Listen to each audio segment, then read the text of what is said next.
So, maayong udto niya mga kabalulog no. So, karong adlaw update lang ko. So, mao din akong trabaho karon adlaw mga kabalulog. So, magsakir dai ko karon sakir pruning kanang magkuha bitong mga saha. So, tanawan niyo unsa ang pagkuha sa saha. Na kanang di maghuot ng saging.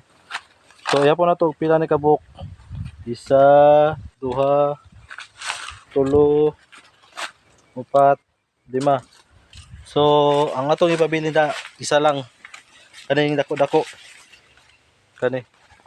Muna to pabili ning dako.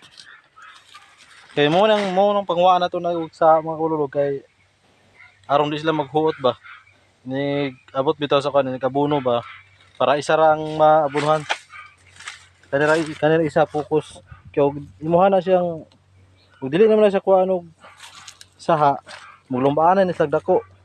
So ang inahan ani perting niwanga. Pag yahanin mo sila suyop sa abono. Muna ang pangwaan gyud nato ni sila.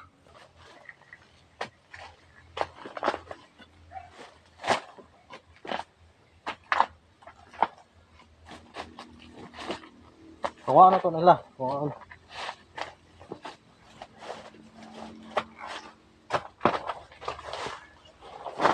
So atong ibilin isa lang kanira. Mo'y nagsunod sa dihang punuan. So moro to. Thank you for watching.